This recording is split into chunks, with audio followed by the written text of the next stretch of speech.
Welcome, AXOR, Galactic Observatory.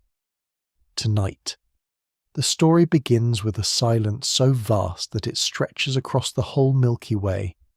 There are billions of stars, billions of planets, and countless places where life might have begun, yet the universe remains strangely quiet.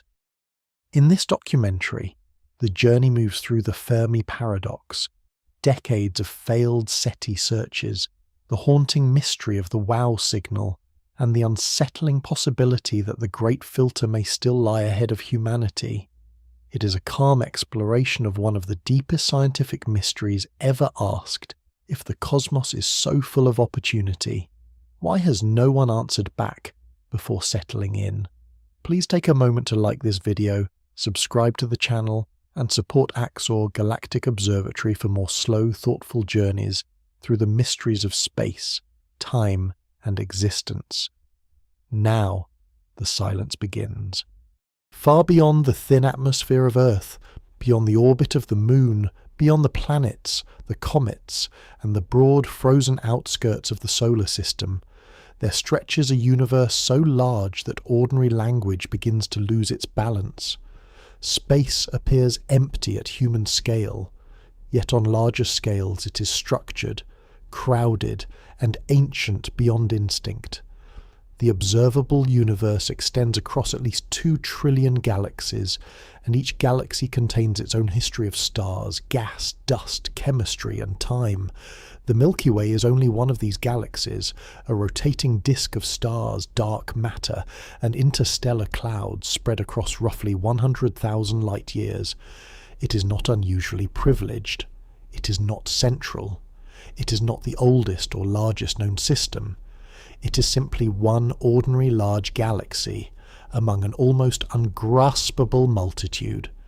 Yet within this single galaxy alone, modern astronomical models suggest there may be roughly 40 billion Earth-sized planets orbiting in habitable zones, the regions around stars where temperatures may allow liquid water to exist on a planetary surface.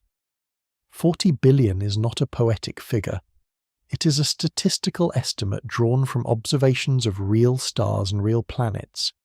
It describes an amount of possible living space so large that the mind begins to flatten under it. If even a modest fraction of those worlds remain stable for long stretches of time, then the galaxy has offered biology an immense number of chances. If chemistry turns into life with any regularity at all, then the Milky Way should not be poor in living worlds.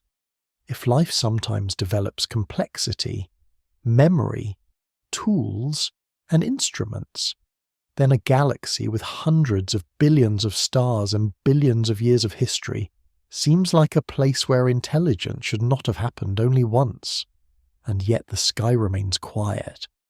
This is the outer shape of the problem. It begins not with a sighting, not with a message, and not with a signal, but with a contrast between abundance and absence. The abundance is measurable. Stars are common, planets are common, rocky planets are common. Worlds in temperate regions around their stars appear to be common enough that the old view of planets as rare cosmic accidents has collapsed. The absence is measurable too. Humanity has spent decades listening, searching, calculating, scanning, processing, and waiting. Radio telescopes have swept the sky. Automated systems have sifted through candidate signals by the billions. Large searches have covered nearby stars, distant fields, and entire galaxies. The result, as the record stands, is 0 confirmed extraterrestrial transmissions, 0 verified technological signals, 0 accepted artifacts of alien engineering. The silence is not complete in the sense that the universe is literally mute. Pulsars pulse, quasars flare, magnetized stars erupt, hydrogen clouds radiate, space is full of noise, motion, and energy. But it is silent in the narrow and unsettling sense that nothing observed so far requires the existence of another technological civilization. That difference matters. It means the problem is not that the cosmos says nothing. It means the cosmos says many things, and none of them, so far, clearly come from neighbours. This silence becomes stranger when set against time. The Milky Way is more than 13 billion years old. Many of its stars are much older than the Sun. Many planetary systems have existed for spans longer than the entire history of Earth. A civilization does not need to emerge often for this to matter. It only needs to emerge sometimes. Even a slow process, given enough time, can fill a vast system with consequences. A species capable of using energy, building instruments, and altering its surroundings does not need miracle technology to leave a mark. It does not need faster than light travel. It does not need to master impossible physics. It only needs to survive, spread, and continue for durations that are long by human standards but short by galactic ones. Against a history measured in billions of years, even rare success should have had time to become visible. The expectation, then, is not that the sky should be crowded with obvious messages. The expectation is softer and still troubling. There should be something, some persistent sign, some leak of activity, some trace of engineering, some unambiguous anomaly that does not dissolve into natural explanation. But the search has not produced that result. The silence remains. This is why zero matters. It is easy to treat zero as a blank, as though nothing has been learned. But zero is also a measurement. A medical test that finds no sign of disease is still a result. A survey that detects no fish in a lake after enough careful sampling still tells something about the lake. In the same way, decades of null results do not prove that intelligence is absent everywhere. They do something more careful and more disturbing. They begin to constrain what kinds of civilizations can exist, how many might be detectable, how long they stay visible, and how often they overlap with a searching species like ours. The silence does not close the question. It sharpens it. It turns wonder into investigation. It turns a dream of populated stars into a problem of probability, timing, technology, and survival. Out here, at the wider scale, the universe does not look hostile to possibility. It looks generous. It offers stars by the hundreds of billions, planets by the billions, and spans of time so long that even slow processes should have room to unfold. That generosity is what makes the quiet feel heavy. A small empty room would not be surprising. A continent with no footprints would be. The Milky Way is not a small room. It is an enormous landscape of opportunities, and as far as current evidence can tell, it has produced one known civilization that looks out and hears no answer. That is where the investigation begins, not with contact, but with the immense outer abundance of the universe and the measured stillness that hangs across it, like a calm too deep to be comfortable. By the early 21st century, the search for extraterrestrial intelligence has already become one of the longest scientific listening efforts in modern history, and its most important product is not a catalogue of discoveries, but a single stubborn number. 0 sits at the centre of the record with an almost unnatural stillness. It remains after decades of instruments, after generations of astronomers, after advances in computing, after improved receivers, wider sky coverage, and more refined filtering methods. It remains after billions of candidate signals have been examined and rejected. This result is easy to misunderstand because a null result can look like a lack of content. In practice, it is the opposite, a persistent null result. When it survives careful searching, becomes a form of evidence. It does not explain itself, but it narrows the space of reasonable expectations. The modern history of SETI makes this clear. Formal searching begins in 1960 with a radio telescope in West Virginia, but the scale of the search expands dramatically over the decades that follow. Private funding, University groups, volunteer computing networks, and large observatories all contribute to a project that is oddly simple in its basic idea. A technological civilization, if it uses energy in ways humans recognize, may produce a signal distinguishable from natural background radio noise. The search is therefore not a random act of hope. It is an attempt to test whether the sky contains patterns that ordinary astrophysical processes do not readily make. The difficulty lies in the word distinguishable. The universe is crowded with emissions, and Earth itself is a source of overwhelming contamination. Human technology leaks into the same bands that astronomers want to study. Satellites cross beams. Aircraft appear where celestial sources should be. Communication systems, radar, and ground-based electronics flood detectors with misleading structure. Every candidate must therefore survive an exhausting sequence of eliminations before it can even begin to count as interesting. Most do not survive the first pass.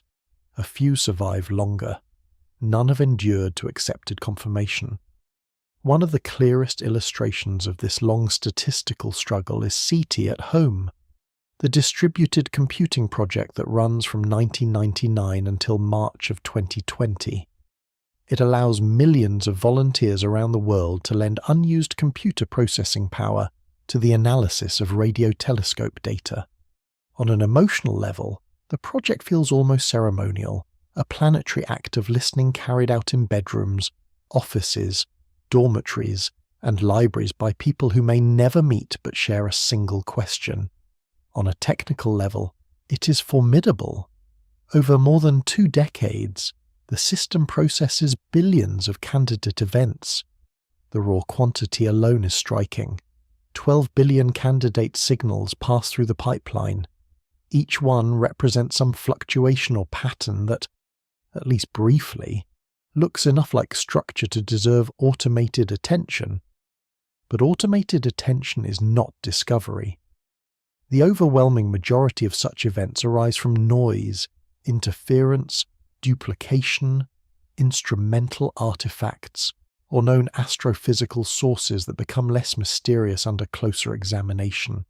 After all the processing, all the volunteer time, all the storage, and all the expectation, the confirmed result remains 0 extraterrestrial transmissions.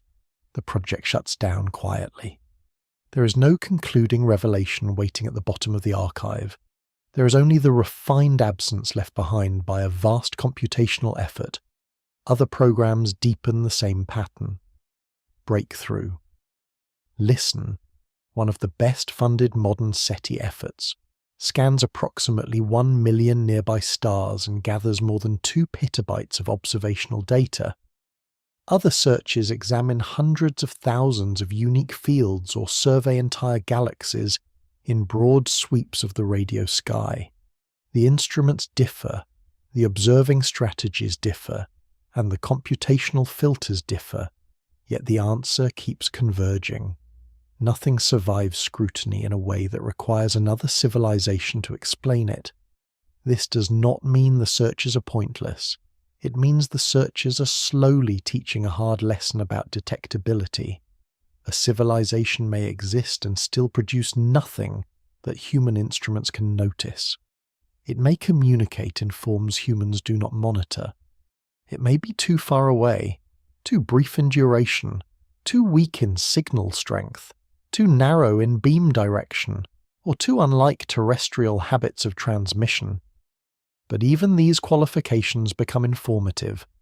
If life and intelligence are both common, then detectable overlap ought to happen more often unless something suppresses it.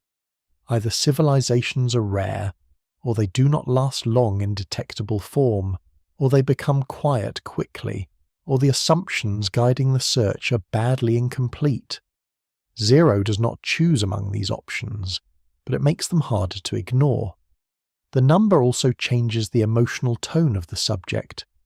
Popular imagination often treats alien life as a matter of suspense, as though the universe is merely holding back a surprise. Scientific silence does not feel like suspense after enough decades. It begins to feel structural. It suggests that absence may not be temporary but systematic. This is why some statistical interpretations of accumulated null results have started to place rough limits on how many detectable technological civilizations may arise in a galaxy like ours over time. The exact models vary, and all of them depend on assumptions. But the trend is consistent. Long runs of silence do not remain neutral forever. They begin to push against optimistic expectations. They imply that whatever produces a loud, long-lasting, technologically visible civilization is either uncommon, short-lived, or both. That inference is uncomfortable because it shifts the question from simple curiosity to self-relevance. If the galaxy is not crowded with evidence, then perhaps the missing step is not behind us but ahead. Yet at this stage of the story, the record itself is enough. Decades of organized listening have not produced one accepted extraterrestrial broadcast.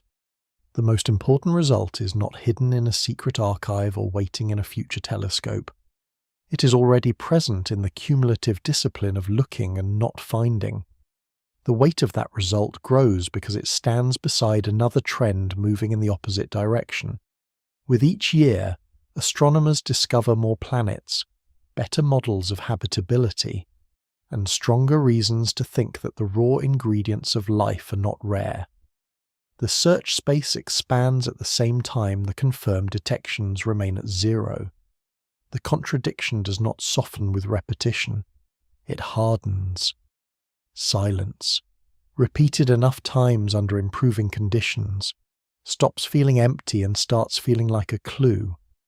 In the summer of 1950, before the great radio surveys, before exoplanet catalogues, before digital archives of candidate signals, the problem enters modern science in an unusually ordinary way. It does not arrive through a telescope image or an official report. It begins at lunch. At Los Alamos National Laboratory in New Mexico, 4 physicists walk together to a cafeteria table. Enrico Fermi is among them, along with Edward Teller, Herbert York, and Emil Konopinski. The conversation is casual. There has been recent public interest in flying saucers, and a magazine cartoon about the subject has circulated widely enough to be part of light conversation. The men joke about it as scientists sometimes do when popular culture brushes against technical subjects. Then the tone shifts. Fermi asks a short question that does not sound dramatic on its surface. Where is everybody? The force of the question lies in what is compressed inside it.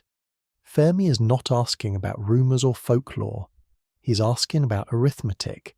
If the galaxy is old, if stars are numerous, if planetary systems are not vanishingly rare, and if intelligence can arise more than once, then some visible consequence might be expected by now. The question is so compact that it can sound almost playful, yet it contains the whole weight of the paradox. The others at the table understand immediately that he is not making a social remark.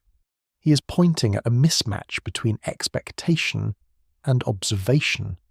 This moment matters because it marks a change in the way the issue is framed. Before this, speculation about life beyond Earth often lives in philosophy, fiction, or broad astronomy. Fermi gives it a harder edge. He turns it into a quantitative puzzle. The Milky Way contains on the order of hundreds of billions of stars. Even if only a modest share of them host planets, and only a small share of those planets produce life, and only a smaller share of living worlds ever generate intelligence, the totals can still become large across billions of years. The age of the galaxy deepens the force of the argument. Time is not a minor detail here. It is the engine of the whole question. Human beings tend to think in generations, civilizations, dynasties, and empires. But astronomy works on scales where those units dissolve almost instantly. 1,000,000 years is short in galactic history. 10 million years is short. Even 100 million years, which feels immense from a biological point of view, is a modest interval compared with the lifespan of the Milky Way. Fermi understands that once such spans are admitted, slow expansion stops looking slow. A civilization does not need miraculous speed to spread through a galaxy over time. It only needs persistence, a wave of exploration, settlement, automation, or indirect engineering moving at a small fraction of the speed of light could still cross the galaxy in far less time than the galaxy has existed. This is why the question has such sharpness. The numbers do not need to be generous to produce the tension. They only need to avoid being near zero at every step. Fermi's insight is not that alien life must exist. It is that under many reasonable assumptions, its absence from observation becomes difficult to explain. That distinction is essential. The paradox is not an argument from belief. It is an argument from expected consequence. If a process should have produced visible results often enough and long ago enough, then the lack of those results becomes a scientific fact requiring explanation. This makes the problem unusually difficult because it is built on absence. Most sciences progress by examining a thing that is present. A rock can be measured, a star can be tracked, a chemical reaction can be repeated. Absence is harder to work with. One cannot hold silence in the hand. One cannot dissect a missing artifact. One cannot point to a blank sky and say exactly which cause produced the blankness. Yet absence is not meaningless. If a forest expected to be full of birds remains silent day after day under good conditions for listening, the silence itself becomes part of the evidence. Fermi's question turns the galaxy into that kind of forest.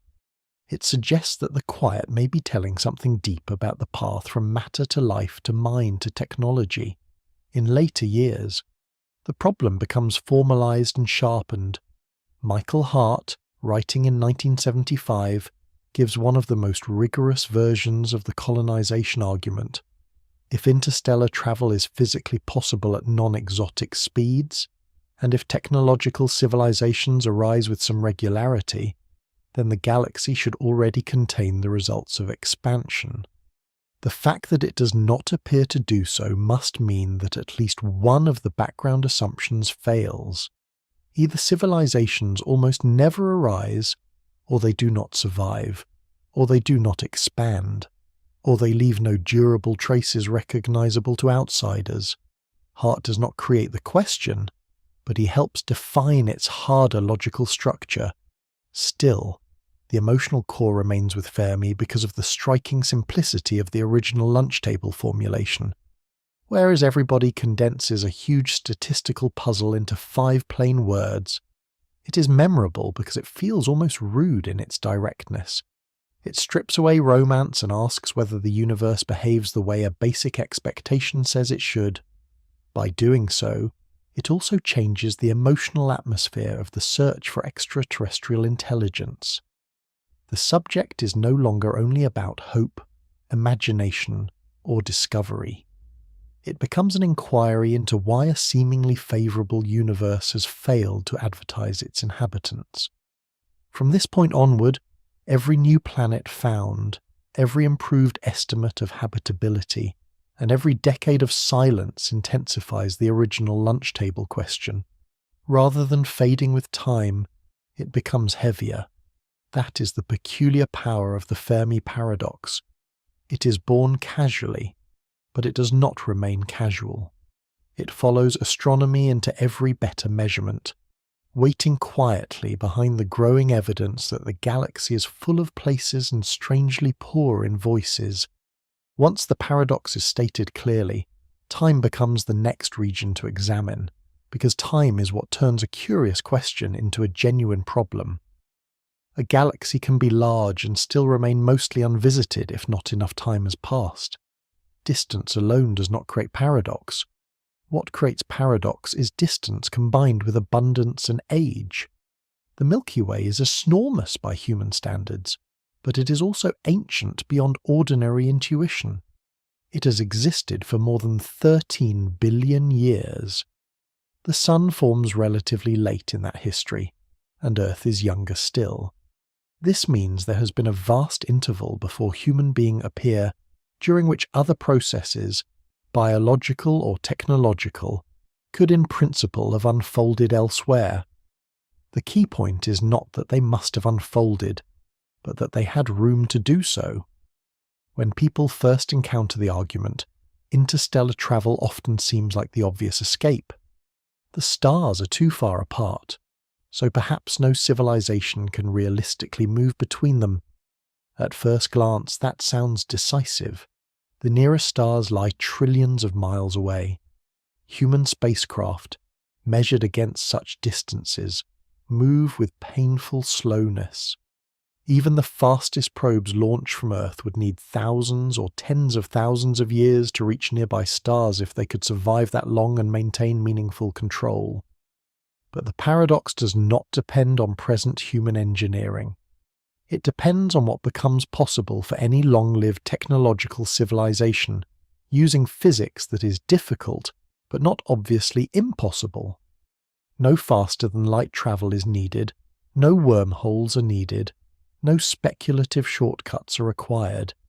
The arithmetic works even with cautious assumptions. A civilization able to send durable probes, establish remote industrial outposts, or reproduce its technology beyond its homeworld could spread gradually. One settled system could eventually launch another wave outward.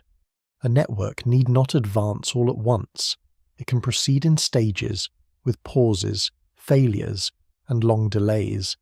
Galactic expansion, in this view, behaves less like a single heroic voyage and more like the slow growth of a biological range over time.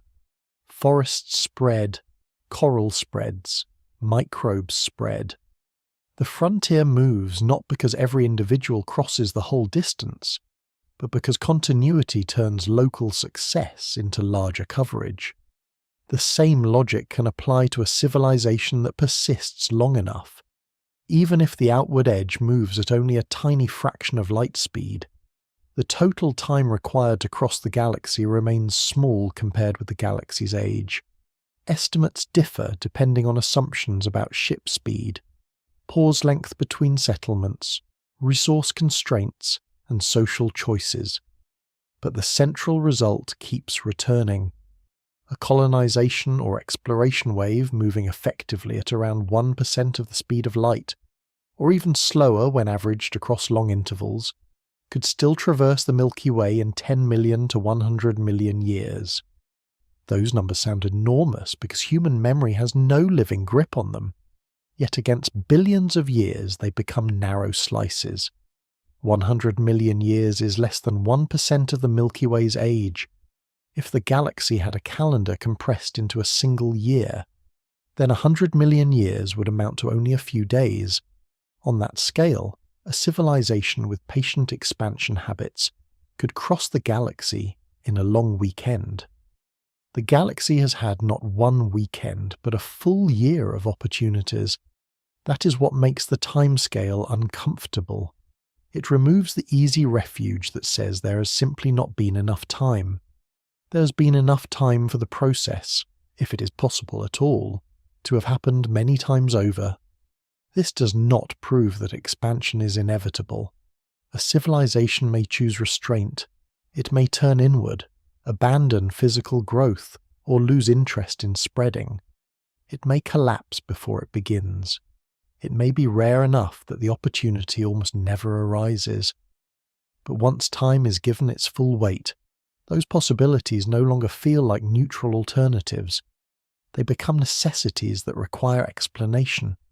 Something must be limiting the conversion of old galaxies into visibly engineered ones. Another way to see the problem is to separate human intuition from cosmic patience. Humans tend to think that a project lasting centuries is nearly impossible to sustain. Civilizations on Earth rise and fall quickly when measured against geological or astronomical scales. But machines, archives, institutions, or self-replicating systems need not share that same fragility in every conceivable case. A civilization that solves even part of the durability problem might persist through long intervals that would erase almost everything in human history. Once that becomes imaginable, the old age of the galaxy begins to press more heavily. The question is not whether humans could personally manage a million-year project. The question is whether somewhere, sometime, one technological lineage could manage continuity well enough for local expansion to accumulate across cosmic time. If the answer is yes, even rarely, then the sky ought to bear signs of it, yet no clear sign appears. Time also matters because stars themselves provide staggered opportunities. The galaxy is not a single generation of suns igniting together and fading together. It is a long succession of stellar births and deaths. Heavier elements build up for time, enriching later generations with the raw materials needed for rocky planets, water-bearing minerals, and complex chemistry. This means many regions of the Milky Way may have become suitable for life long before Earth forms. Humanity may not be early at all. It may be late. If so, then the silence is more severe, not less severe, because it implies that long earlier windows also fail to produce visible neighbours. By the end of this region of the investigation, the outer abundance of stars and planets has been joined by a second unsettling fact. The universe has not merely offered space. It has offered time in extravagant quantity. The combination is difficult to dismiss. A large number of possible worlds across an immense duration should have amplified any repeatable path from life to technology into something easier to detect. The fact that it has not done so does not erase the possibility of others. It does something subtler and heavier. It suggests that the path is either much rarer, much shorter, much quieter, or much more fragile than simple intuition first assumes. Time, which at first seems like the friend of possibility, begins to look like the force that deepens the silence. On the 8th of April in 1960, the long silence receives its first formal instrument of listening. At the National Radio Astronomy Observatory in Green Bank, West Virginia, a young astronomer named Frank Drake points an 85-foot radio telescope toward two nearby sun-like stars, Tau Ceti and Epsilon Eridani. The act is quiet, technical, and outwardly modest. No large public event surrounds it. No one expects immediate revelation.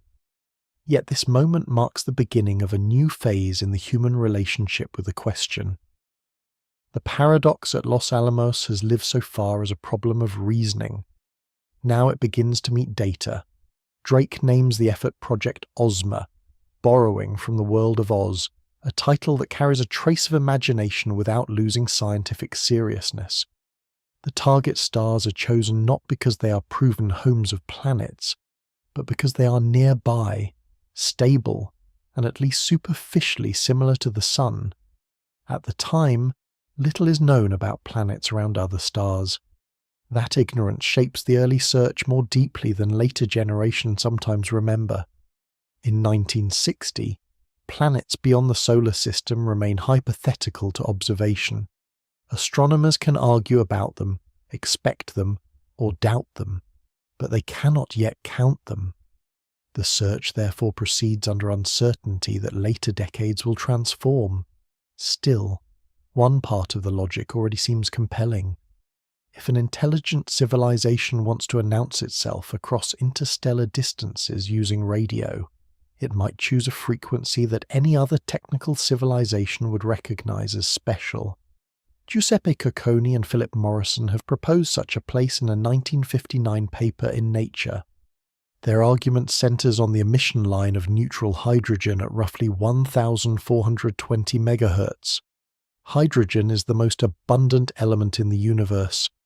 Any civilization with even a basic astronomical understanding would know it well. A frequency tied to hydrogen could function as a natural meeting point in the radio spectrum, a common channel marked not by culture, but by physics. Drake adopts this logic. He tunes the telescope to the hydrogen line and listens. This decision has an elegance that belongs to the early years of SETI. It assumes that intelligence elsewhere, however different in biology or history, would still be able to recognize simple universal regularities. Hydrogen is not local to Earth, it is cosmic. Choosing that frequency means building the search on shared nature rather than imagined alien psychology. Over roughly 150 hours of observing time, Project Ozma listens for signals that stand out from the background as narrowband, organized, and artificial in appearance. The word appearance matters because no one expects a message written in any comprehensible language. The first task is more basic. The goal is to find something whose structure does not fit ordinary astrophysical noise. At one point, a strong pulsing signal enters the receiver, and the observers briefly experience the charged stillness that would haunt the field for decades. A signal has appeared where a signal is wanted. For a moment, possibility compresses into the room. Then the explanation arrives. The source is not a civilization from another star. It is a high-altitude aircraft. The event is small in one sense, but in another sense it contains the whole emotional rhythm of SETI in miniature. Excitement rises quickly because the search depends on rare deviations. Then ordinary reality returns through interference, contamination, or a natural mechanism. After the false alarm, the rest of Project Ozma yields silence. No confirmed alien transmission emerges from the target stars. Yet the project is still historic because it proves that the search can be made systematic. It gives the abstract problem a method. A telescope can be pointed. Frequencies can be chosen rationally. Data can be recorded. Candidate events can be tested. The subject is no longer confined to speculation. It becomes observational science, even if the first observation finds nothing. That first nothing is important. It establishes a baseline and begins the discipline of listening without immediate reward. Project Ozma also carries a hidden assumption that later astronomy will overturn. Drake and many of his contemporaries suspect that planets may be relatively uncommon. When he gathers a small group of scientists at Green Bank in November of 1961 to discuss the broader problem, this uncertainty sits near the center of the conversation. The meeting is famous for another reason as well. It is there that Drake writes down the framework that will later be known as the Drake equation. But before the framework becomes famous, the basic situation is one of carefully arranged ignorance. How many stars form each year? How many have planets? How many planets can support life? How often life begins? How often intelligence develops? How often detectable technology appears? How long such civilizations remain active? These are not numbers anyone can then measure with confidence. They are placeholders for uncertainty. Even so, the act of writing them down changes the field. It turns wonder into a set of variables, each one representing a region where ignorance might someday be reduced by evidence. The listening at Green Bank and the discussion that follows do not solve the silence. They give it form. They also reveal something subtle about the early spirit of SETI. The field is born with both humility and optimism. Humility because the unknowns are enormous. Optimism because those unknowns seem open to inquiry rather than permanently closed. The telescope at Green Bank does not hear a neighbour, but it establishes a way of asking that can be repeated, improved, and expanded. In this sense, the first attempts to listen are not failed beginnings. They are the point at which the silence becomes measurable. From now on, every new instrument, every refined receiver, and every larger search will be an extension of that quiet act in West Virginia, where the sky is first treated not as a place of myth or projection, but as a spectrum that might, under the right conditions, reveal another mind. In November of 1961, only months after Project Ozma, a small meeting takes place at Green Bank that gives the search for extraterrestrial intelligence one of its most enduring tools. Frank Drake gathers a group of scientists to discuss the conditions under which communicative civilizations might exist in the galaxy. Among those present are figures who will later become strongly associated with the public imagination of cosmic life. But the significance of the meeting does not rest on celebrity. It rests on structure. Drake writes down a sequence of terms that together estimate the number of detectable civilizations in the Milky Way. This sequence becomes known as the Drake equation. Although equation is only partly the right word, it does not behave like a law of nature derived from deeper principles. It is closer to a map of uncertainty, a framework that separates a large unknowable question into smaller unknowns that can, at least in principle, be studied one by one. That is why it matters. Before the equation, the question of alien intelligence easily drifts into vague optimism or vague skepticism. After the equation, the debate has compartments, it has handles, it has places where evidence might enter. The terms are simple in concept. One begins with the rate of star formation in the galaxy. From there, the framework asks what fraction of stars have planets. Of those planetary systems, how many include worlds that could support life? On how many of those worlds does life actually begin? On how many living worlds does intelligence emerge? On how many intelligent worlds does a technological civilization arise that becomes detectable across interstellar distance? Finally, how long does such a civilization remain detectable? Each term appears reasonable on its own. Together they reveal the full fragility of the problem.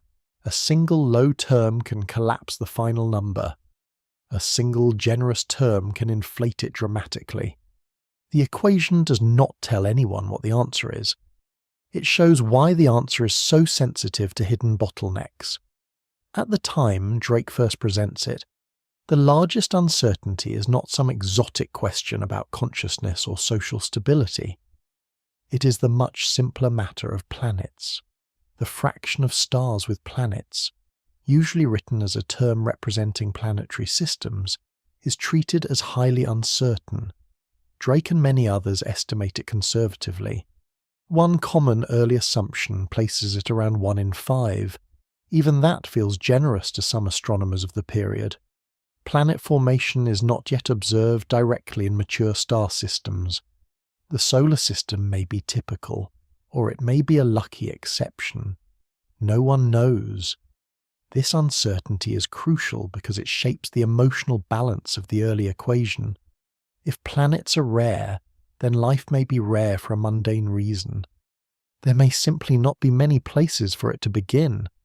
In that older picture, the silence of the sky is not especially threatening. It is only the predictable result of limited real estate. But the power of the Drake framework lies in the way later evidence can enter and quietly overturn those starting intuitions.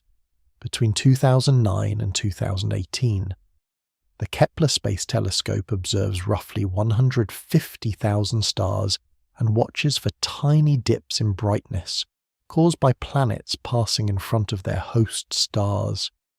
The mission confirms thousands of exoplanets directly and, more importantly, allows statistical estimates across the wider galaxy. The change is profound. Planets are not rare ornaments attached to unusual stars. They appear to be normal outcomes of star formation. By the standards of modern astronomy, nearly every star likely has at least one planet. A major uncertainty in the Drake equation shifts from guesswork towards something close to measured abundance.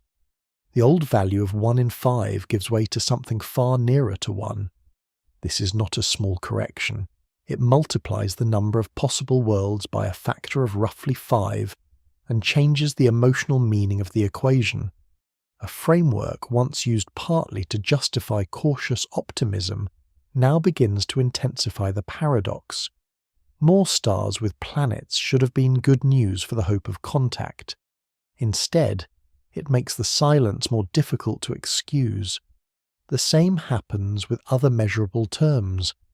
estimates of the Milky Way's star formation rate become firmer. Counts of exoplanets grow. Statistical models suggest that Earth-sized planets in temperate zones may number in the tens of billions in our galaxy alone. Some terms in Drake's framework move steadily in the optimistic direction. The galaxy appears richer in opportunity than many early thinkers imagined.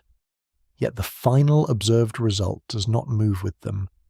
Detectable civilizations do not become easier to find. The equation therefore begins to act less like a hopeful tally, and more like a machine for exposing where the unknown bottleneck must be hiding. If planets are common, then the problem is not planetary scarcity. If suitable environments are common, the problem is not simply the lack of places. If the building blocks of chemistry are widespread, then bare material abundance cannot be the main answer. The pressure shifts inward toward the terms that remain least measurable. Does life begin rarely even on suitable worlds? Does it usually remain microbial? Does intelligence almost never arise? Do technological civilizations vanish quickly or become undetectable? The equation does not resolve these questions, but it helps explain why the silence persists as a real scientific tension rather than a loose philosophical mood. It also teaches a subtler lesson. The search for alien intelligence is not one question, it is a chain of questions linked by multiplication. That means the total outcome is controlled not by average hope, but by the weakest passage in the sequence. A galaxy can be full of stars, full of planets, and full of chemistry, yet still remain effectively empty of detectable civilizations if even one transition is extremely improbable or brief. This is why the Drake equation survives despite its uncertainties. It does not pretend to know what is hidden. It marks where hidden difficulty must live. In that sense, it becomes the mathematical shadow of the silence itself, an organized way of seeing that the universe may be generous in its ingredients, while still severe in its outcomes. When the first versions of the Drake equation are written down, one of their most uncertain terms concerns the simple existence of planets. That uncertainty now belongs to a previous era of astronomy. Over the past few decades, the galaxy has changed in human understanding from a place where planets might be occasional curiosities to a place where worlds appear almost everywhere. This shift is one of the most important developments in the modern history of the silence problem because it removes a once comfortable explanation. If planets are abundant, then the lack of contact cannot be blamed on a shortage of locations. The real estate is there. The Milky Way contains hundreds of billions of stars, and observations from missions such as Kepler show that planets are not rare outcomes requiring extraordinary circumstances. They are common products of star formation. Around many stars, there are not just planets, but multiple planets. Some are giant worlds close to their stars. Some are rocky worlds farther out. Some occupy orbital regions where temperatures may permit liquid water at the surface under the right atmospheric conditions. Statistical analysis based on these detections suggests that the galaxy may contain roughly 40 billion Earth-sized planets in habitable zones. The exact number shifts with method and definition, but the scale does not. It is vast. 40 billion potential surfaces where water might pool, where atmospheres might stabilize, where chemistry might become persistent enough to turn from reaction into metabolism. The emotional effect of this discovery is easy to describe but harder to absorb. For centuries, Earth appears singular, mainly because no one can yet see other worlds. Then astronomy begins to reveal that worlds are ordinary. The Milky Way is not a sparse room with a single furnished corner. It is more like an immense city of dark homes, most of them still unvisited, many of them likely strange, and some number of them perhaps temperate enough for long chemical histories. This should make life beyond Earth seem more probable. In one sense, it does. But in the context of the Fermi Paradox, it does something harsher. It sharpens the contradiction. If there are so many possible stages for biology, then why is there still no unmistakable sign of another technological actor? Each new exoplanet discovery adds to the pressure rather than relieving it. The paradox grows not because planets are missing, but because they are present in abundance. There is a deeper reason this abundance matters. For a long time, one could imagine that the path from star formation to a living world was blocked early by the rarity of stable rocky planets in useful locations. That possibility offered a soft escape from the silence. Intelligence might be rare simply because suitable planets are rare. But once observations show that planets are common, and that temperate rocky worlds may number in the tens of billions, the burden moves elsewhere. The problem shifts from astronomy in the broad orbital sense to biology, evolution, geology, technology, and survival. A civilization is no longer prevented from existing by a missing address. If it is absent, something later in the chain must be doing the work of erasure or suppression. Even the spacing between potential worlds adds to the feeling of unease. If one spreads 40 billion habitable zone Earth-sized planets across the disk of the Milky Way, the average separation between such worlds becomes much smaller than ordinary intuition expects. The galaxy remains huge, but the opportunity is not confined to isolated corners. There may be another potentially temperate world every few light years on average, though real distributions vary widely and most of those worlds may be sterile, hostile, or unstable. Still, the point remains. In terms of raw locations, the galaxy is not stingy. It is crowded with possibility. This does not mean habitable zone planets are automatically Earth-like. A planet can orbit in a temperate region and still be dry, airless, frozen by atmospheric collapse, overheated by greenhouse effects, sterilized by stellar activity, or trapped in conditions that prevent long biological continuity. Habitability is not a switch. It is a fragile set of overlapping requirements. But the abundance of candidate worlds matters even after those cautions are admitted. If only a small fraction of habitable zone planets remain genuinely suitable over geological time, the absolute number may still be enormous. The result is not certainty about life. It is the removal of a simple excuse for silence. The galaxy has enough trial sites. It has run the experiment many times in parallel. This region of the investigation also reveals how science can make a mystery worse by learning more. In popular thinking, more planets ought to bring comfort. More worlds should mean better odds that intelligence is out there, waiting to be found. Scientifically, the same discovery does increase the plausibility of life somewhere.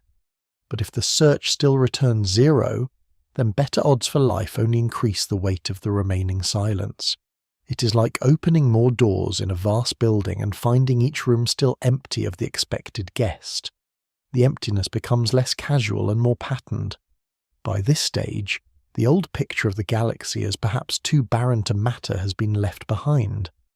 The Milky Way now looks chemically rich, dynamically complex, and crowded with worlds.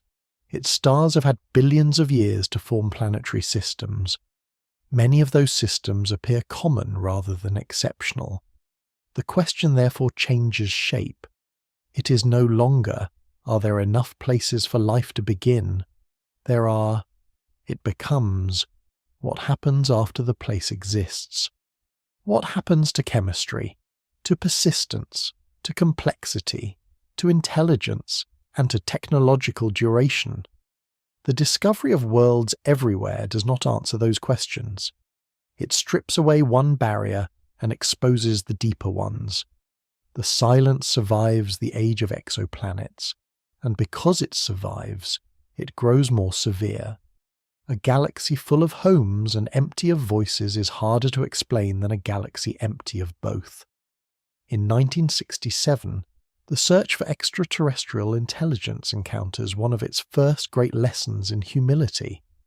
and the lesson arrives through a signal that seems, for a brief moment, almost too precise to belong to nature. At Cambridge, graduate student Jocelyn Bell is analysing data from a radio telescope built to study quasars.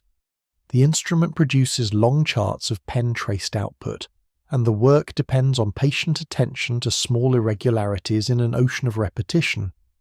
Bell notices something unusual, a sequence of pulses repeating with striking regularity every 1.337 seconds.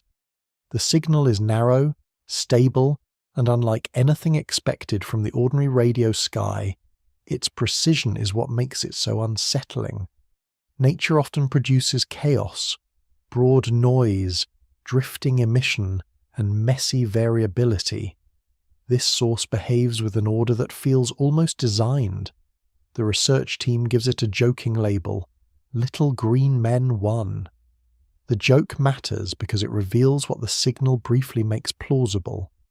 For a short time, the possibility of artificial origin is not ridiculous. It is considered seriously enough to hover over the work.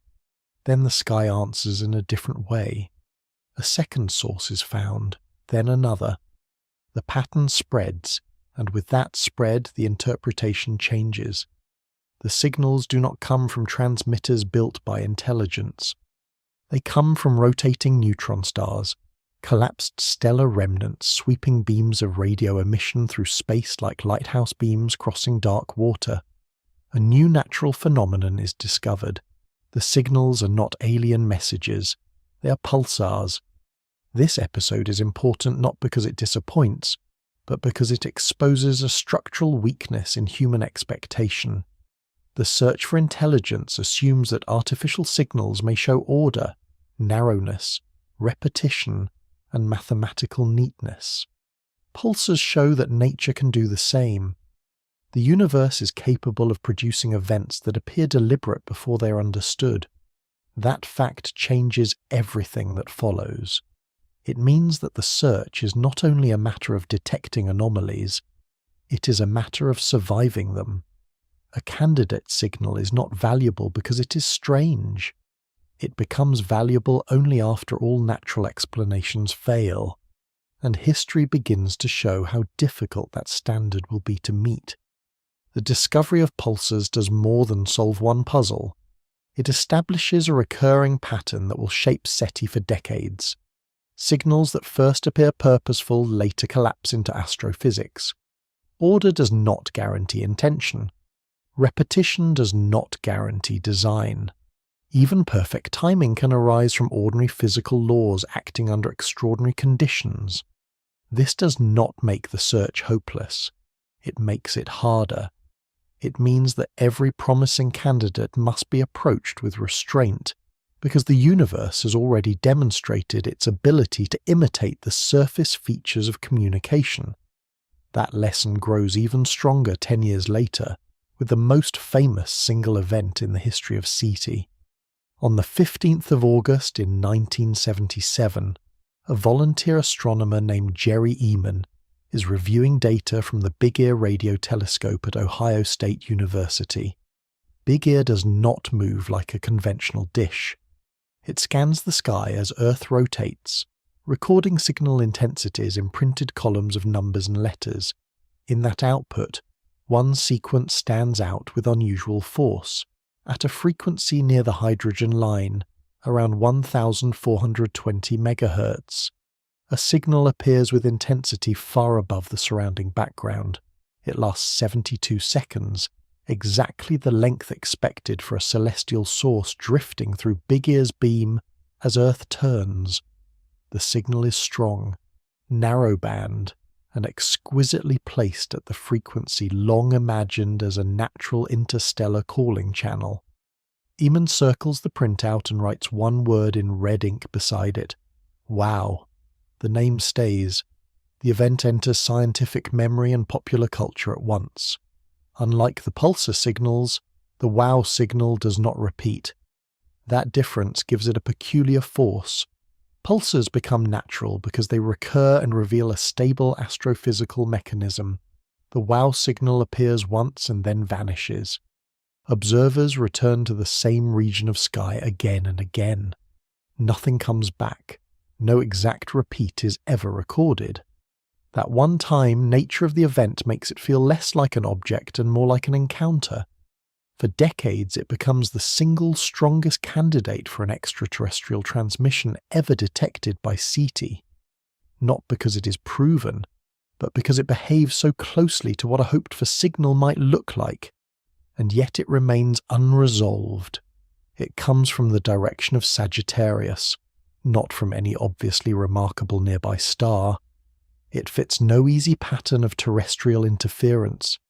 It is too well placed in frequency and timing to dismiss casually, but too brief and singular to confirm. The history of the signal deepens the strangeness. Big Ear itself, the instrument that detects humanity's most famous possible alien whisper, is later demolished after the land is sold to developers. A golf course replaces the telescope. The image feels almost allegorical.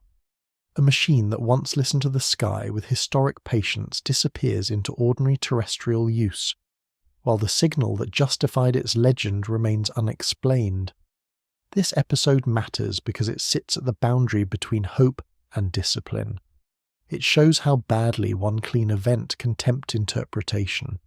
It also shows how science resists that temptation when repetition and independent confirmation fail.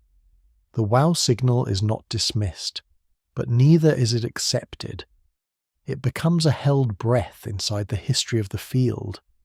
By the end of this region, the lesson from pulsars and the lesson from wow combine into something more complicated than skepticism. The universe is capable of making signals that look artificial, and it is also capable of producing rare events that refuse easy explanation. The search therefore moves into a more difficult terrain, where false positives are not accidents at the edges but natural features of the landscape. Nature can mimic order with uncomfortable precision, and once that is understood, every future signal must pass through a narrower gate than intuition first expects. For nearly half a century, the wow signal remains suspended in an unusual state between fame and uncertainty. It is too suggestive to forget and too incomplete to trust. That tension keeps drawing people back to it because the signal seems to sit exactly where expectation and silence overlap. It appears at the hydrogen line, the very frequency long imagined as a universal radio meeting place. It rises well above background noise. It behaves as a fixed celestial source should behave while passing through the beam of the telescope. Then it disappears forever. In the history of SETI, most disappointments are easy to classify. A signal repeats and proves natural. Interference is identified. Equipment error is found. The event becomes ordinary and loses its force. The wow signal does not cooperate with that pattern. It refuses neat closure. For decades, astronomers, amateurs, and writers circle it because it offers something extremely rare in this field. Not evidence of another civilization, but a sustained failure of explanation. The longer it remains unresolved, the more it becomes symbolic. It stands for the possibility that the sky may have already spoken once in a language too brief to confirm, but symbolism is not science, and over time the burden shifts from wonder to mechanism. If the signal is not artificial, then what natural process could produce such a sharp and well-placed burst?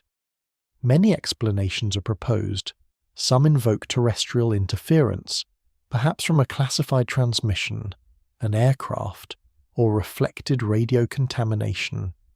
These possibilities struggle because the signal's characteristics do not fit ordinary local noise very well. It is narrow-band in the right region, transient in a way consistent with beam drift, and isolated from the kinds of persistent contamination astronomers learn to recognize. Other proposals involve instrumental error. Here too the fit is weak. A glitch can distort measurement, but the structure of the event does not look like random corruption. It looks like reception. The signal seems to come from somewhere. That somewhere, however, remains elusive because the telescope design and the event's brevity prevent precise localization. The source region lies in the direction of Sagittarius, but not in a way that cleanly identifies one obvious stellar home. This uncertainty leaves room for many stories and no decisive conclusion. In 2017, a new explanation seems to offer relief. Antonio Paris proposes that two comets, passing through the general area of Big Ear's observing region on the night of the event, may have been surrounded by hydrogen clouds capable of producing emission at the hydrogen line. The idea spreads quickly because it has the shape of closure. It is natural, concrete, and simple enough to summarize in a headline. The mystery, according to this version, is solved by ordinary icy bodies releasing hydrogen. Popular science articles and videos adopt the explanation because it feels satisfying. The signal no longer needs to be a whisper from intelligence or an unknown astrophysical oddity. It can return to the family of familiar solar system objects. Yet satisfying explanations are not always strong ones. From the start, astronomers point to problems. The geometry is questionable. Big Ear's dual feed horn arrangement does not place the comets where they need to be in relation to the detected event. More importantly, the power is wrong by an enormous margin. Comets do carry hydrogen, but the radio emission expected from such hydrogen is extraordinarily weak compared with the observed strength of the WOW signal. The gap is not small. It is severe enough that the proposal begins to look less like a solved case and more like a comforting mismatch. A weak candle does not explain a sudden blaze visible across a field. Still, once a natural answer enters popular circulation, it tends to linger. The comet explanation persists in public memory longer than its scientific support deserves. That is one more lesson hidden inside the history of SETI. False closure can be as distorting as false hope. Then, in 2025, researchers return not to a summary of the event but to the material record itself. Tens of thousands of archival dot metrics pages from Big Ear's observing runs are digitized and reanalyzed. This is painstaking work, the kind of slow reconstruction that often matters more than dramatic theory. The original signal is examined with better contextual rigor than it has received in decades. The result does not weaken the mystery, it sharpens it.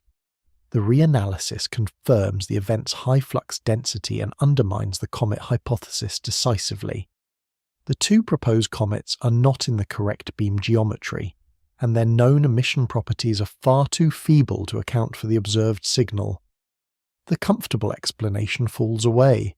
In its place appears something stranger and more revealing. Researchers suggest that the WOW signal may have been a rare natural superradiance event, a sudden burst of coherent hydrogen emission, possibly triggered under unusual astrophysical conditions, perhaps involving the influence of a magnetaire. In this view, a cold hydrogen cloud does not simply glow.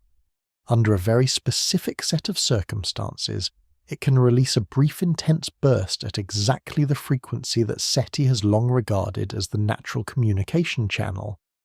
The universe, in other words, may have generated a perfect imitation. This idea matters far beyond the fate of one famous signal. It suggests that nature can create not only order like pulsars, but also rare one-time events that look uncannily like the kind of intentional narrowband transmission astronomers hope to find. The implication is unsettling because it makes recognition harder. If a signal appears once at the right frequency, with the right duration, and still turns out to be natural, then the standard for detection becomes even more severe. Confirmation must rest not merely on strangeness, but on repeated evidence strong enough to survive a universe that keeps inventing persuasive counterfeits. The WOW signal therefore occupies a special place in the search. It is not evidence that aliens have contacted Earth. It is evidence that the boundary between intelligence and physics is thinner and more treacherous than early optimism assumed. The signal's greatest legacy may be this narrowing of confidence. It teaches that the sky can produce a 72-second event so fitting to human expectation that it captures imagination for generations, while still remaining fully inside the reach of nature. In that sense, the mystery does not weaken the scientific search. It deepens its discipline. It reminds the field that the universe is not obliged to make the distinction easy. By the time the history of false positives has accumulated enough examples, the search for extraterrestrial intelligence begins to change in character. It is no longer sustained mainly by the hope of finding something unusual. It is sustained by the harder task of learning what unusual really means. The lesson from pulsars is that repetition and precision do not belong only to minds. The lesson from the wow signal is that even a rare, intense, non-repeating burst at exactly the expected frequency may still emerge from ordinary matter under extraordinary conditions. Together, these episodes force the field into a more demanding posture. A candidate's signal must now survive not only technical scrutiny, but imagination itself. Every pattern that looks meaningful must be tested against the possibility that the universe has produced another natural imitation not yet catalogued. This shift matters because it changes how silence is interpreted. At first, silence can appear to mean that no signal has yet stood out strongly enough from the background. But once nature is known to generate convincing standouts, silence takes on a second meaning. It may mean that the standards for calling something real have become, by necessity, extremely severe. In one sense, this is a success of scientific maturity. In another sense, it reveals why the search is so difficult. The universe is not a quiet backdrop interrupted only by minds. It is a creative engine of structure. It makes regularity, coherence, bursts, beams, echoes, and transient flashes through processes that do not think, do not intend, and do not communicate. Human beings, however, are pattern-seeking creatures. They are built to notice order and inferagency. A face appears in shadow. A message seems hidden in coincidence. A pulse looks deliberate because deliberation is what order means in ordinary life. SETI therefore sits at a dangerous border between rigorous inference and ancient instinct. It relies on the ability to detect pattern while resisting the urge to assign intention too early. That tension is part of the field's intellectual character. It also explains why candidate signals become famous so quickly. Each one briefly appears to resolve the long silence, and because the silence is emotionally charged, people lean toward meaning before the evidence is ready. The universe repeatedly answers that impulse with a natural explanation. These episodes do not merely embarrass the search, they train it. They teach that the real signal, if it ever appears, must be the one that survives this long education in restraint. This point grows sharper when placed back inside the Drake framework. Since the early 1960s, several measurable terms in the broader equation have moved in the optimistic direction. The fraction of stars with planets rises dramatically. The abundance of potentially habitable worlds appears far greater than once imagined. Estimates of star formation sharpen. The raw astronomical stage looks increasingly generous. Yet the observational result on the technological side remains unchanged. No candidate signal has crossed the threshold from anomaly to accepted proof of another civilization. This asymmetry is revealing. It means that progress in astronomy alone cannot dissolve the paradox. Better knowledge of planets expands the search space, but it does not reduce the silence. Instead, it moves the mystery inward toward processes harder to observe directly. Somewhere between a star and a detectable civilization there must be narrowing. The history of false positives contributes to that narrowing in a subtle way. It shows that even when a civilization does broadcast, or if it ever does, its signal must compete with a universe already full of structured emissions. Detection is not merely about existence, it is about contrast. A signal must be strong enough, clear enough, repeated enough, and interpretable enough to stand apart from the many ways physics can mimic intention. That requirement may sound technical, but it has philosophical weight. It suggests that intelligence is not the only source of apparent design in the cosmos. Some kinds of order arise naturally from the behavior of matter itself. The universe has internal symmetries, resonances, thresholds, and amplification mechanisms under certain conditions. Those mechanisms produce events that look almost authored. If that is true, then one of the central hopes of early SETI becomes more fragile than it first appeared. The hope was that a rational civilization would choose a universally recognizable signal, perhaps narrowband, perhaps tied to hydrogen, perhaps mathematically simple. But those same choices may direct the search straight toward natural processes capable of occupying the same region of possibility. The channel of recognition is therefore crowded. The field cannot simply ask what a mind would do. It must ask what matter can accidentally imitate.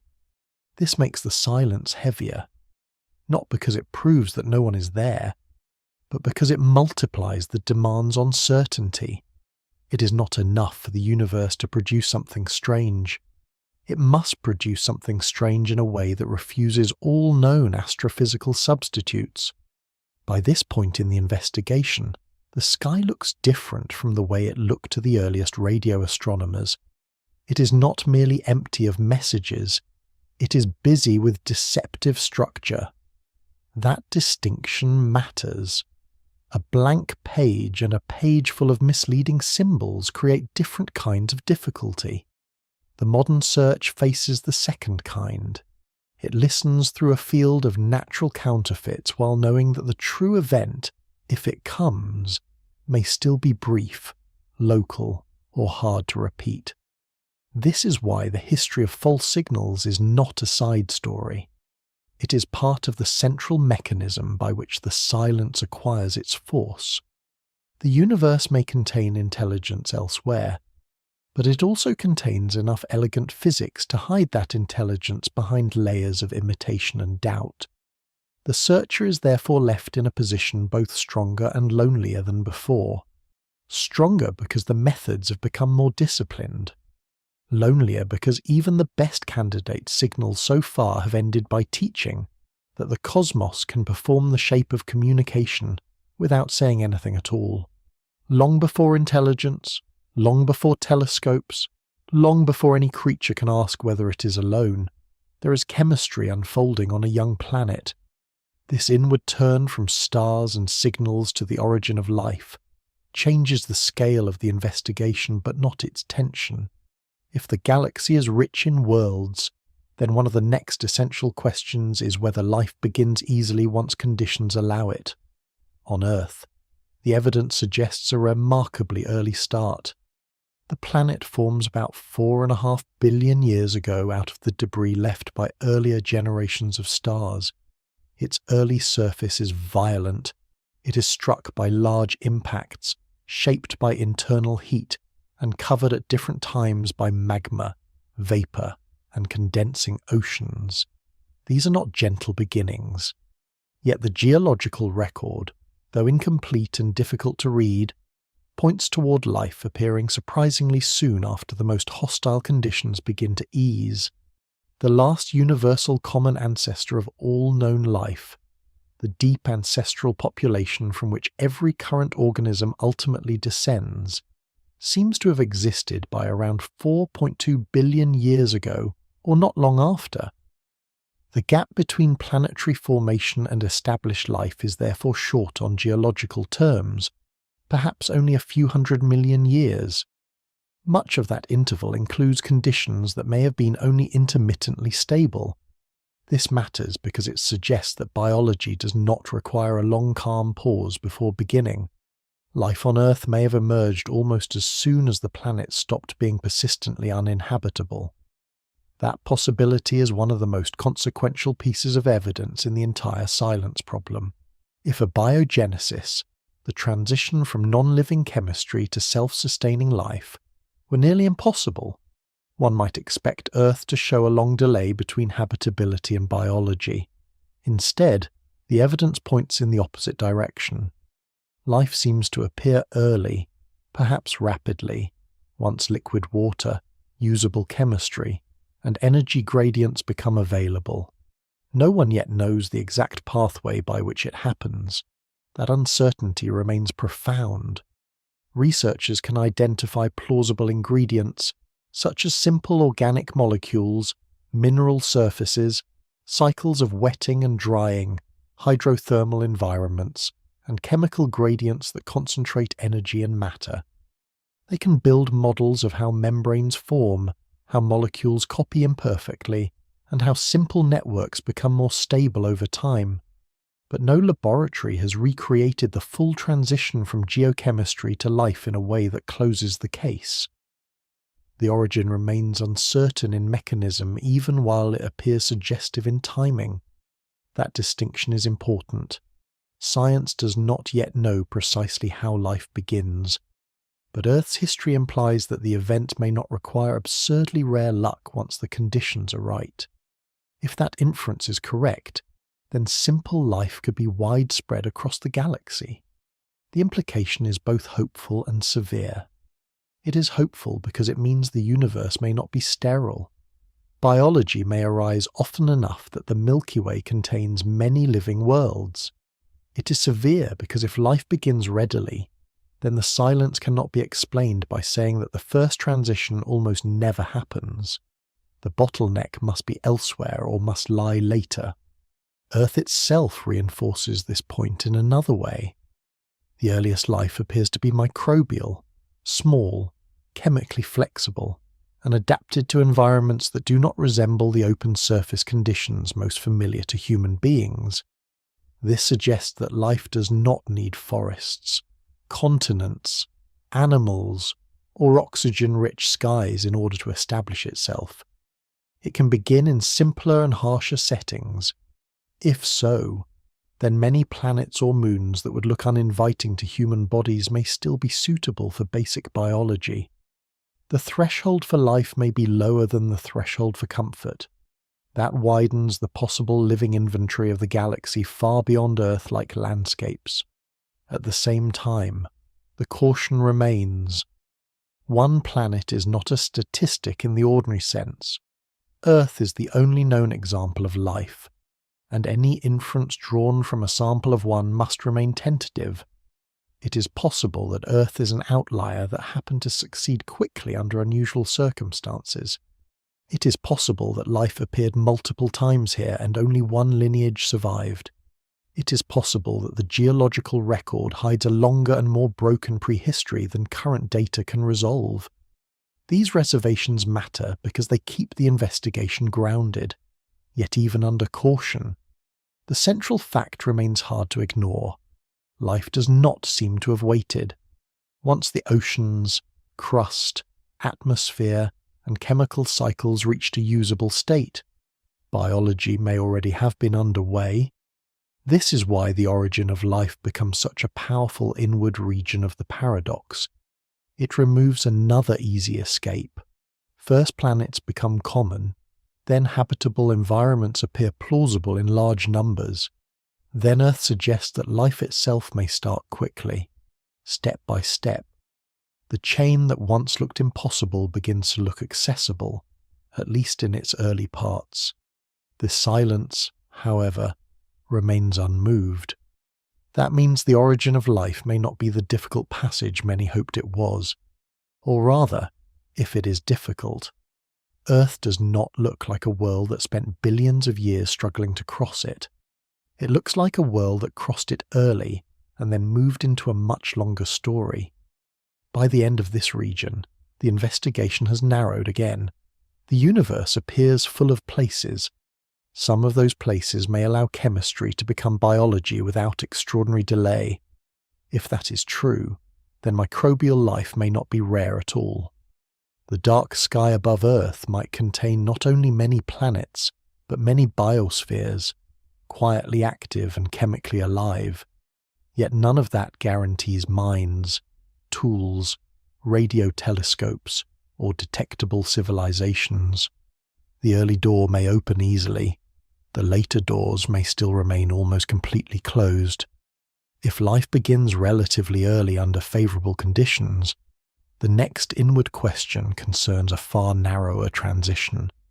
How often does life become intelligent in a way that alters a planet visibly and builds technology capable of detection across distance? This is not the same as asking whether life becomes complex, and it is not the same as asking whether organisms become successful within their own biosphere. Intelligence in the relevant sense means something more specific. It means a lineage that develops flexible reasoning, cumulative culture, tool-making at increasing scales, control over energy, and eventually some form of technology that leaves detectable traces. Earth shows that this can happen, but Earth also shows how long it can take. For roughly 2 billion years, life remains single-celled. After that, complex multicellular organisms appear, but intelligence of the technological kind still does not arrive quickly. Oceans fill with life, land is colonized, ecosystems diversify, dinosaurs dominate for a long interval, mammals rise only after catastrophe reshapes the biosphere. Anatomically, modern humans emerge very late, and technological civilization in the radio sense occupies only a tiny fraction of that already late appearance. This sequence suggests that intelligence is not simply the automatic endpoint of life. Life can persist for immense spans without producing a species that builds transmitters, cities, mathematics, or archives. That fact has become central to one of the stronger modern attempts to explain the silence. In this view, the difficult step is not the origin of life, but the evolution of intelligence.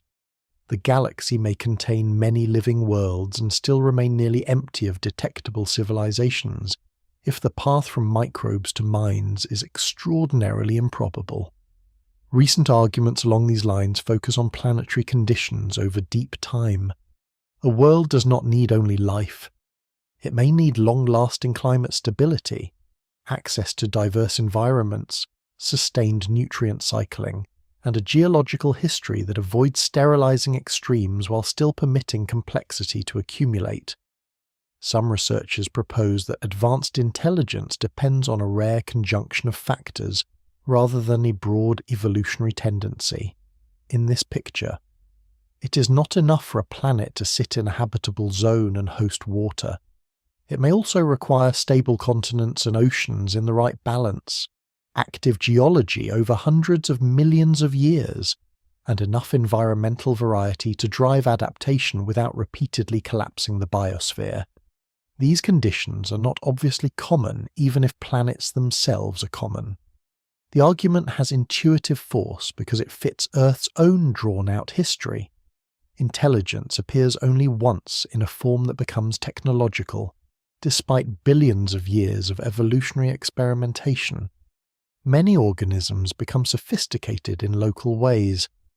They sense, hunt, communicate, cooperate, navigate, and adapt. But only one lineage builds radio instruments.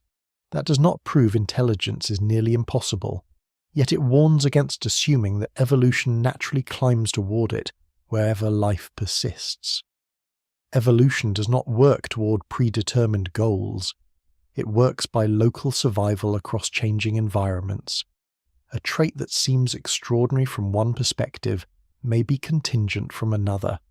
On Earth, the rise of technological intelligence depends on anatomical possibilities, ecological pressures, social learning, memory, dexterity, fire, and many accidents of history layered across deep time.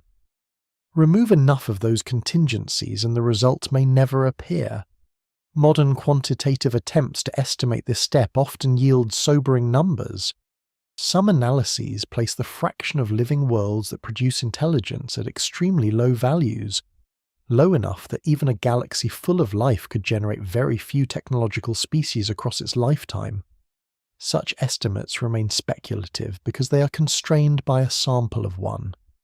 But their value lies in showing how the arithmetic can change. 40 billion potentially habitable planets sounds like an ocean of opportunity, yet if only a tiny fraction of a living world ever produce intelligence, the total number of minds may drop sharply. If one imagines a jar of 100,000 marbles representing life-bearing planets, and only a handful of those marbles represent worlds where intelligence arises, the difference between abundance and detectability becomes easier to feel. Life may be common while intelligence remains a rare evolutionary side path. This would soften the paradox, but not remove it completely.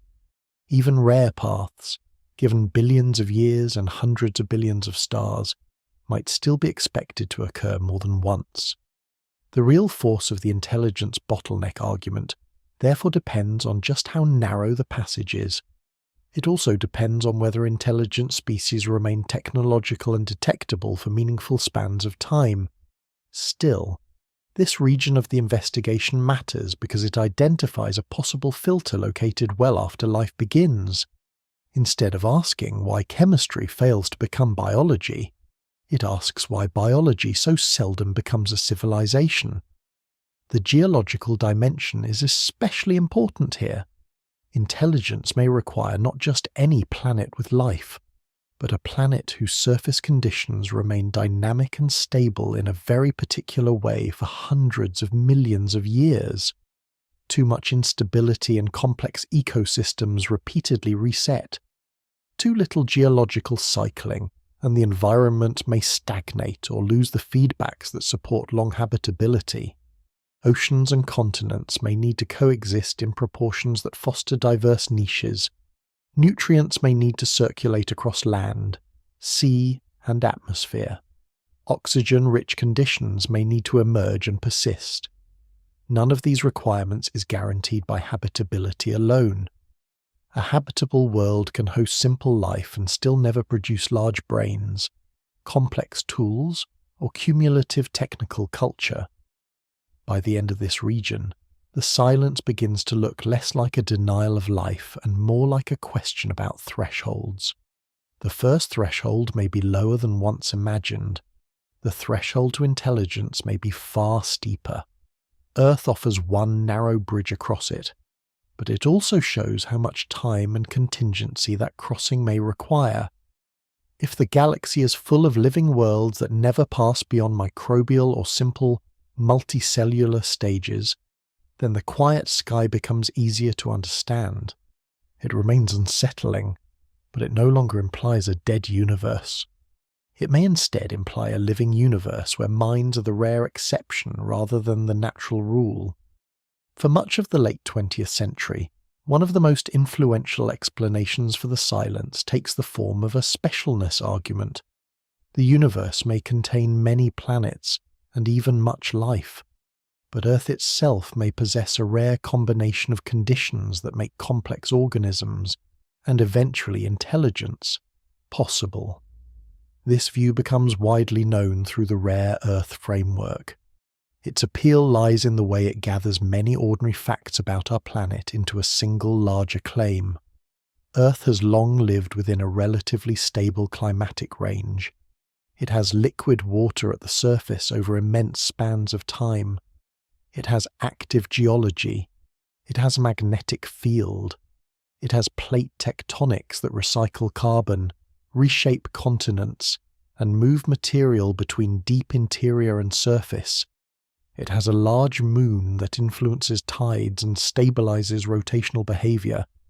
It orbits a star that is comparatively steady. It occupies a galactic environment that appears neither too crowded with catastrophic radiation events, nor too poor in heavy elements. Taken together, these traits can feel less like a routine planetary profile and more like a narrow winning combination. In the rare Earth view, the silence of the galaxy is not primarily caused by the rarity of microbes, or even by the improbability of intelligence in the abstract. It is caused by the rarity of the kind of long-term planetary setting within which complex life can persist and elaborate. This argument fits comfortably with the Fermi Paradox because it relocates the filter into geology and planetary systems rather than into mysterious future catastrophes.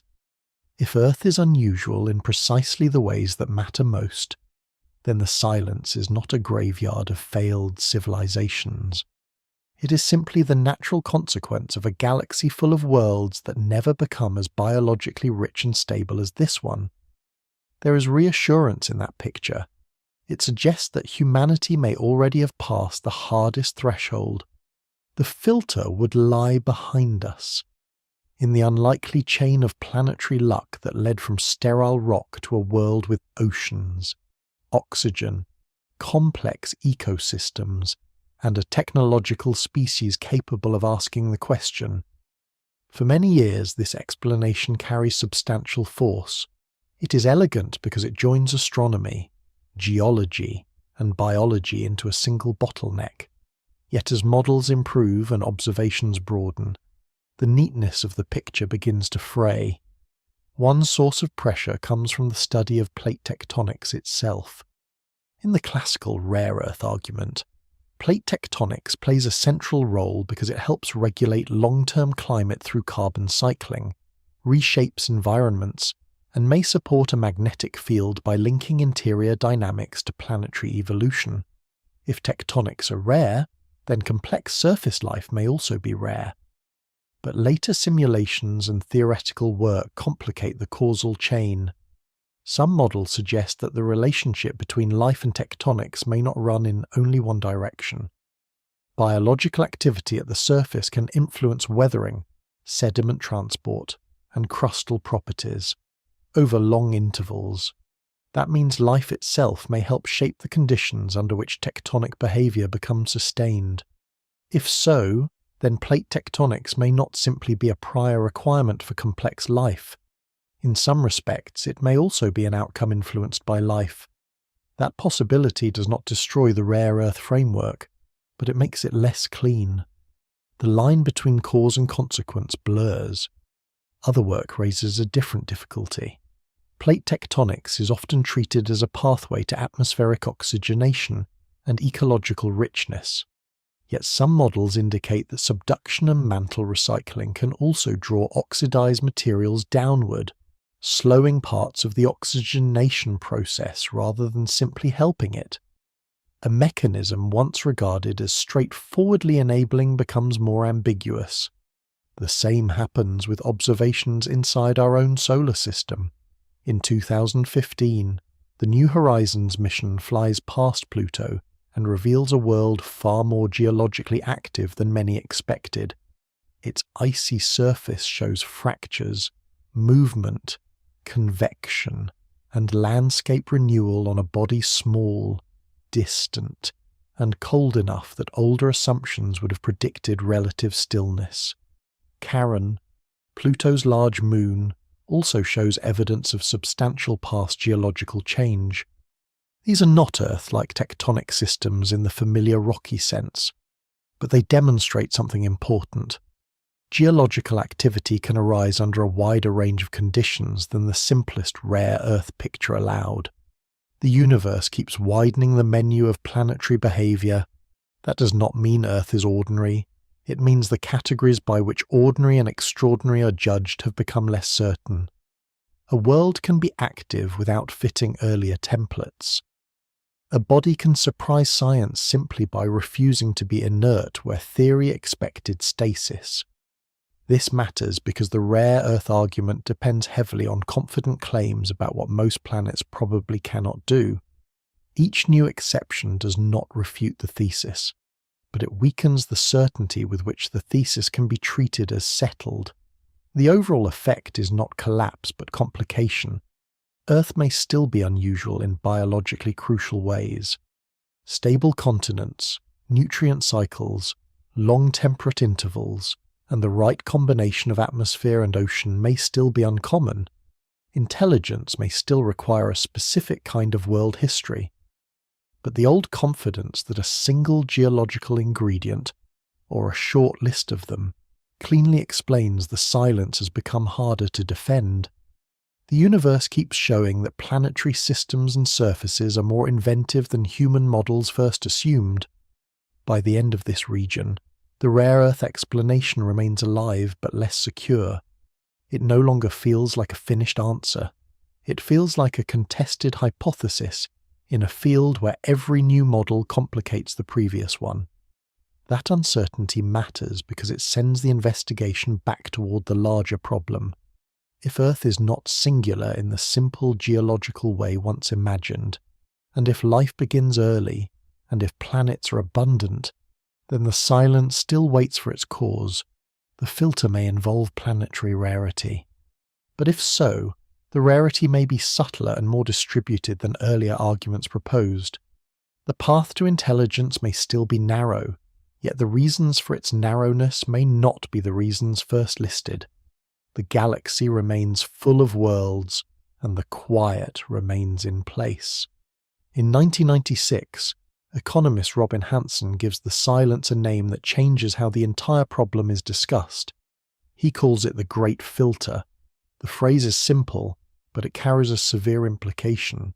Between a lifeless planet and a civilization capable of expanding visibly through the galaxy, there must be a chain of steps. A star must form. A suitable planet must exist. Chemistry must cross into life. Life must persist. Complex cells must emerge. Multicellular organisms must arise. Intelligence must appear. Technology must develop. A civilization must survive its own power long enough to project influence beyond its home world.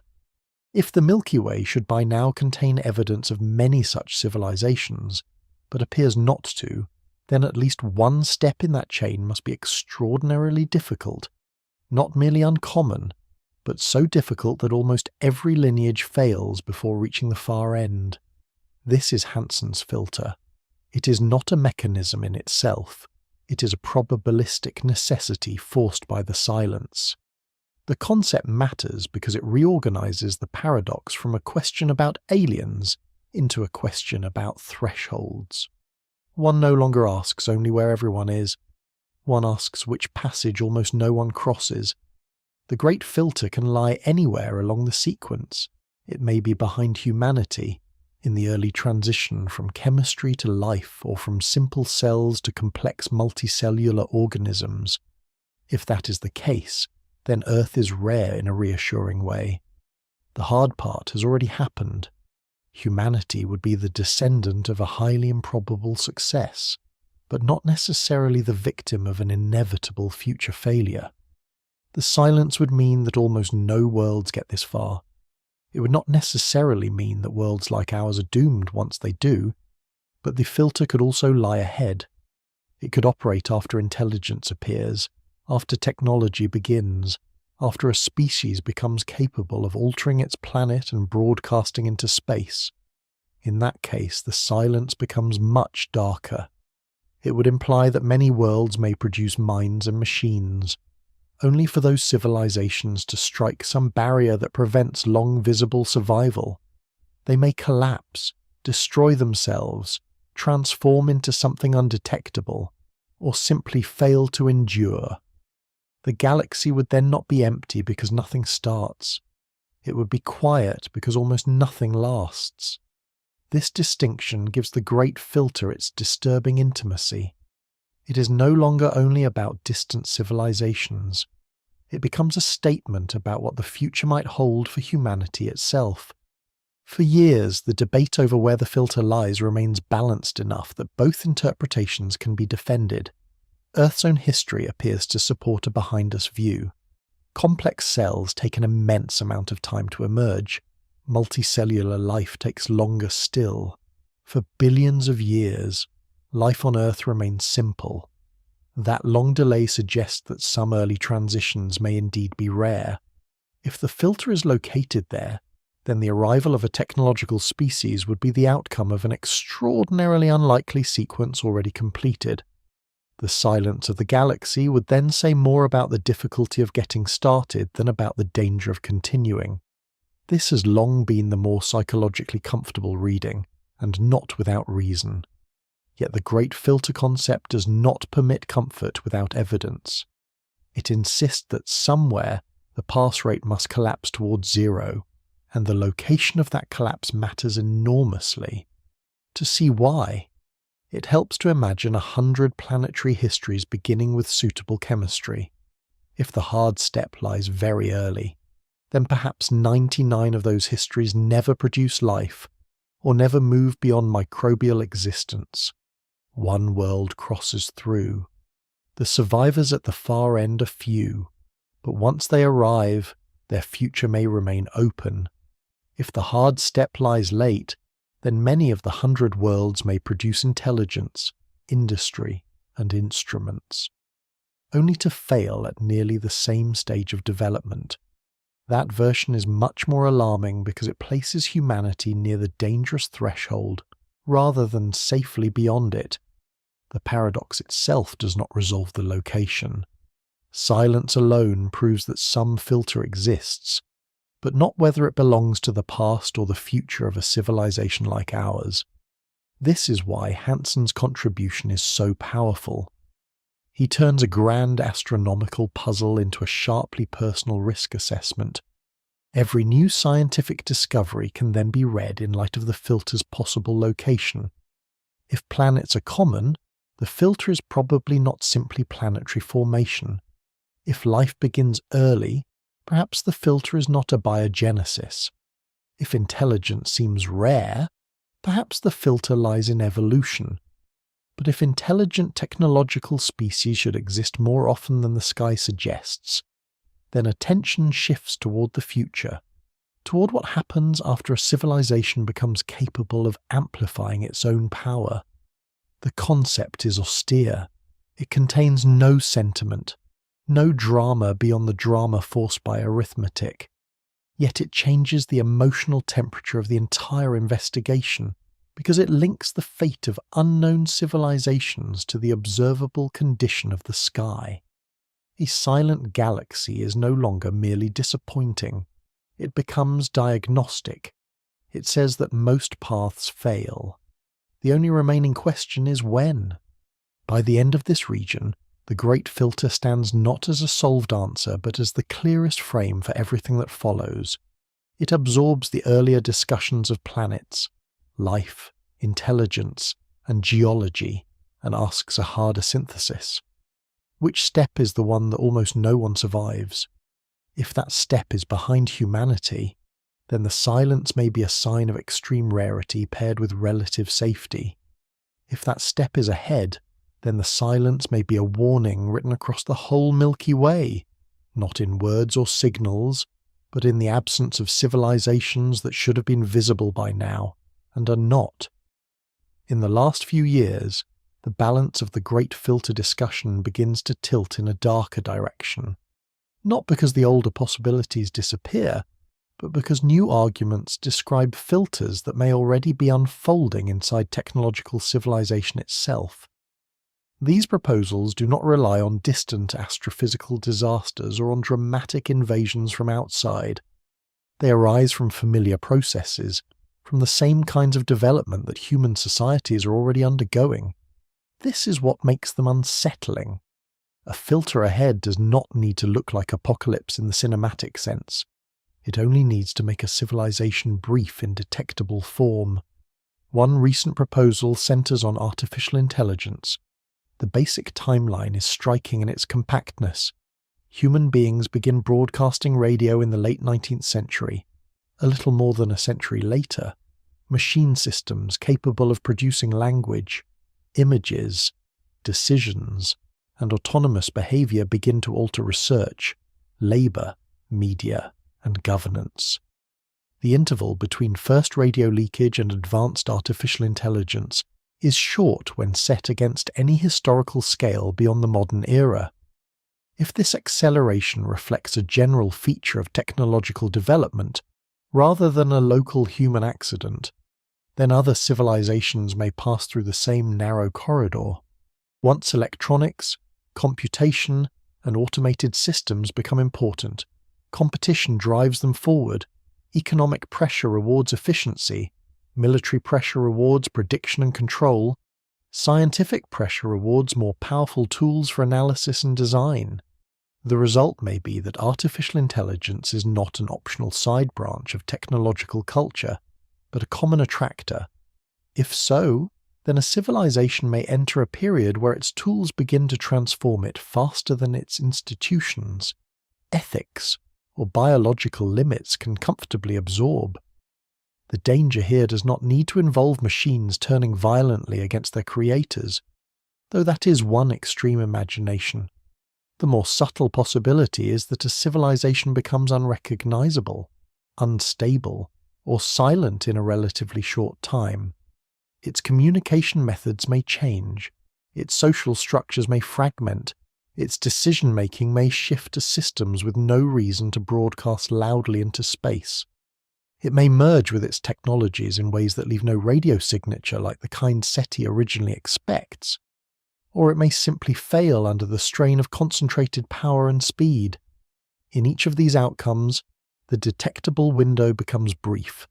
A species may be biologically ancient, yet technologically visible for only a few centuries.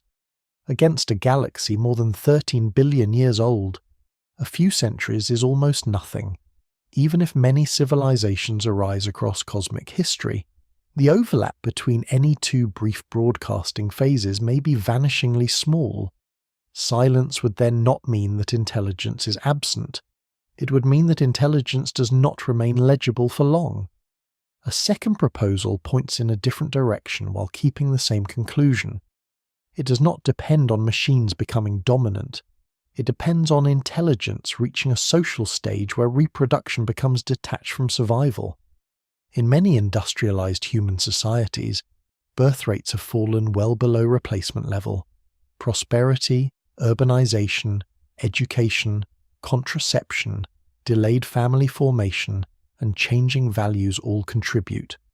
This pattern may not be uniquely human. It may instead reflect a general property of self-aware tool using species that gain control over fertility and reorder life around comfort, autonomy, and complexity. Under that view, a civilization can become highly capable while also eroding the demographic basis of its long-term continuity. The decline need not be immediate extinction. It may be gradual thinning, aging, contraction, and inward absorption. Large projects become harder to sustain. Expansion loses urgency. Civilizational energy turns toward maintenance, then preservation, then quiet decline. No war is needed. No asteroid is needed. The species becomes too successful at separating desire from biological replacement. The result again is a short visible phase. A civilization may invent radio and advanced industry only to drift within a few generations into demographic patterns that make large-scale continuity increasingly difficult. What joins these future filters is not their exact mechanism, but their timing. Both suggest that the dangerous region lies after intelligence and after technology, not before. Both imply that the silence may be the accumulated result of civilizations reaching a threshold very much like the one humanity now approaches. This does not prove that the filter is ahead. The earlier steps may still be overwhelmingly rare. Earth may still be one of the few worlds to have crossed ancient biological bottlenecks. But the newer arguments matter because they are not abstract. They describe forces already measurable here. Human civilization is becoming more computationally mediated. It is also, in many regions, becoming demographically quieter. At the same time, Earth's own radio leakage is changing. Strong broad broadcasts are giving way to fiber networks, compressed signaling, and narrow beam communication. In practical terms, humanity may already be becoming less visible to distant observers. The detectable phase may be brief not because civilizations explode, but because they refine themselves into silence. This possibility reshapes the meaning of the sky's quietness one last time. The silence may not be the sound of universal death. It may be the signature of transition, of civilizations passing rapidly through a noisy adolescent stage and then vanishing into collapse, transformation, or communication methods that do not spill into interstellar space. Yet this softer interpretation is not truly comforting. It still means that the phase in which a civilization can be noticed may be short, fragile, and difficult to share with any other. Humanity then stands not at the end of the question, but inside it. The Milky Way may be full of worlds, some alive, some intelligent, some once technological, and still present nowhere in detectable form.